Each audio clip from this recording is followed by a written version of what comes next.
It's finally time! I don't normally do these kinds of, like, reactions to drip marketing, but I mean, come on. It's Scaramouche. It's Kunikuzushi. What did you want me to do? Not react to him?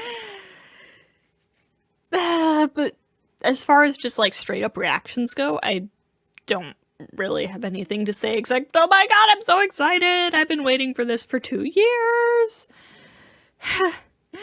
So this is less a reaction and more of, like, a little bit of an analysis. I want to dig into a bunch of little aspects of what he's got going on here. So, first off, let's talk about the name. He's listed as the Wanderer, or just Wanderer. Not Scaramouche, not Kunikuzushi. Him not being named Scaramouche does make sense. I've been emphasizing this for, like, the last month or so. That he's not part of the Fatui anymore, and he hasn't been for, like, a year at this point. The fact that we've all still been using his Harbinger title is a little weird, honestly. So, I've actually been trying to get more into the habit of referring to him as Kunikuzushi instead. Because he's not Scaramouche anymore, technically. That's not his name anymore. That's not a title that belongs to him anymore. But as for why he's not going by Kunikuzushi, all I can really say for that is, like, this headcanon that, like, he has always struck me as a very private person. You know, there was the whole thing with Katsuragi telling him not to tell people what he is, and I just think he probably has a lot of trust issues, to be honest. So, yeah, I just don't think he uses his name very much. I don't think he likes to tell people his name. So that's not terribly surprising to me. But at the same time, maybe he's just not going by that anymore, but I doubt it.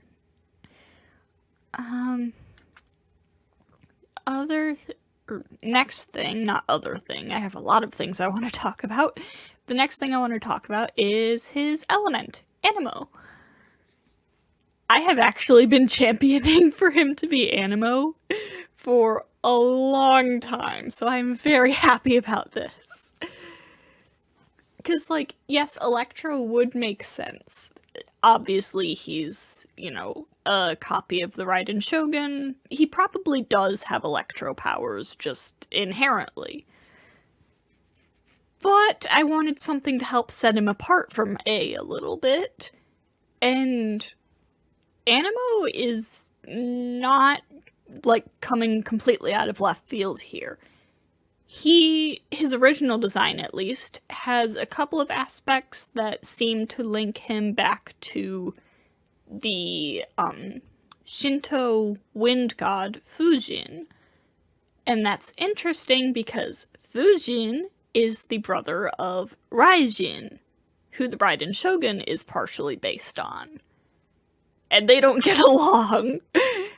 So, like, I do believe that he was intentionally taking some inspiration. Like, they intentionally took some inspiration from Fujin for him. So, Anemo does make sense. Plus, you know, the ongoing joke of Anemo characters having dead friends. Now,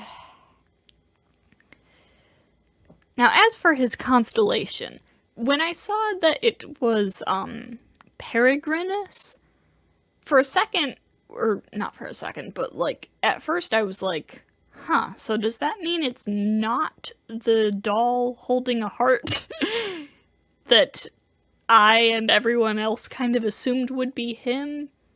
Because, obviously. Because, like, when I hear Peregrinus, I think peregrine as in peregrine falcon. If you don't know, they're, like, the fastest birds on the planet, I think. But,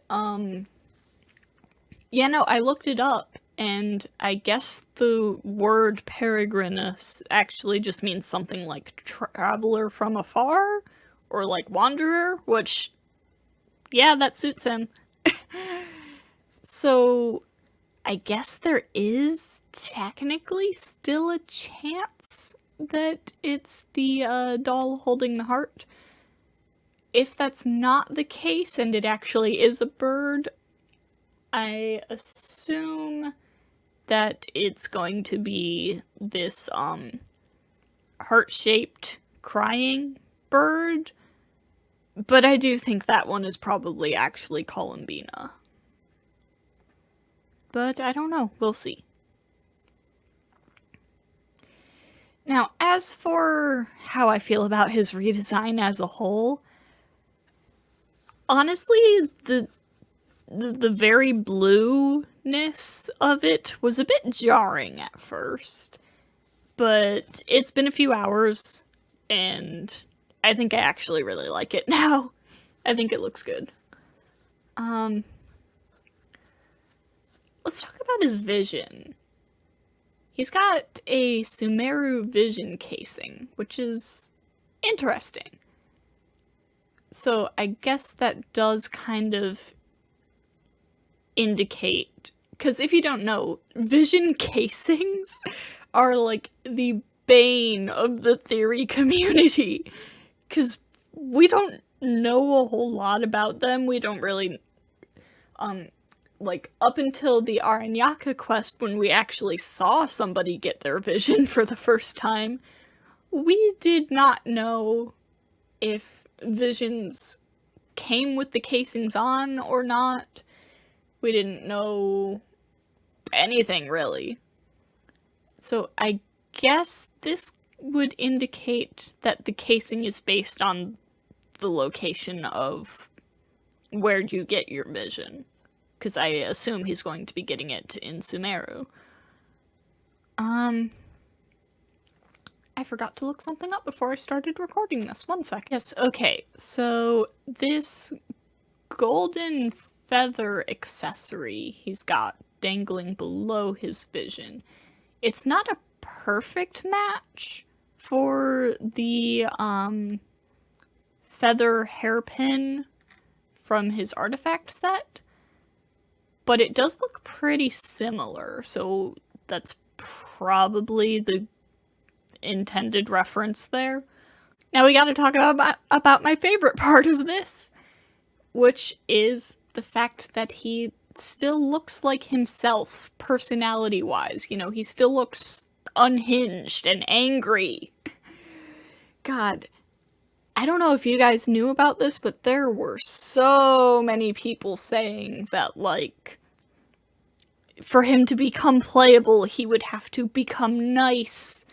Or, like, oh god, the one that pissed me off really bad was people saying that his personality and memories were going to be reset, and he was going to go back to being the nice, innocent version of him from before anything bad happened to him. And I'm like, first of all, that's a terrible way to write a character with trauma.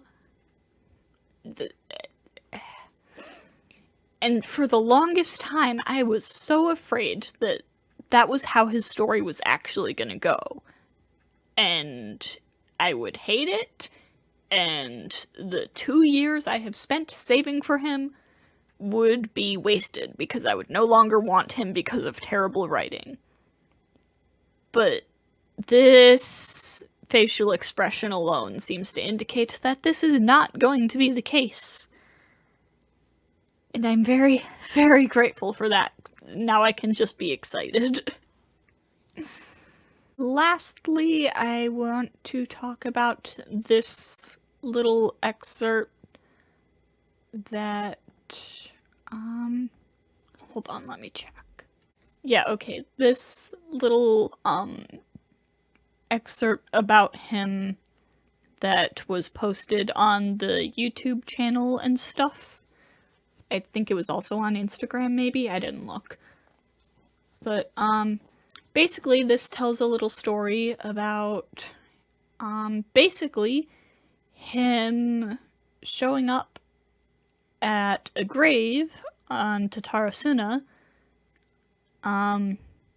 Some farmer comes across him. He kind of scares the farmer by being like, oh yes, this is how humans should breathe. Guess what? I don't. And then he's like, don't worry, I'm not gonna hurt you. I'm just here to tend to the grave of a friend. And he leaves, and there's this deep note.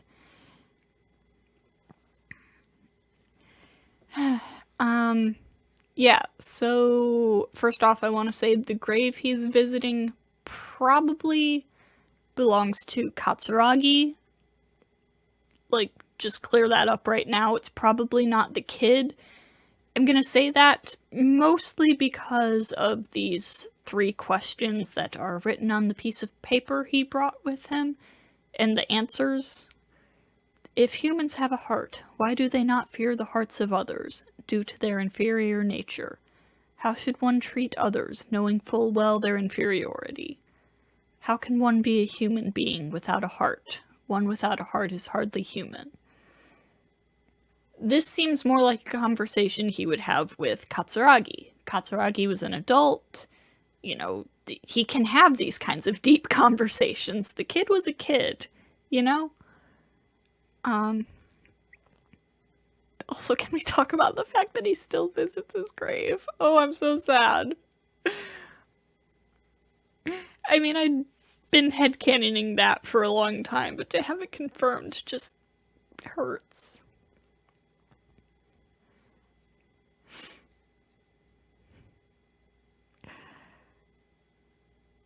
Also, shout out to the confirmation that he doesn't actually need to breathe. I like that. I read a lot of fanfics, and I feel like a lot of people make Kuni a little bit too human. Remember that he is a puppet. He doesn't breathe, or he doesn't need to breathe at least. He probably doesn't bleed, etc., etc. Fic writers, take note. Yeah, I think that's about all I wanted to dig into with this. I'm really, really excited. Oh, look forward to the hypest wishing video ever when 3.3 drops.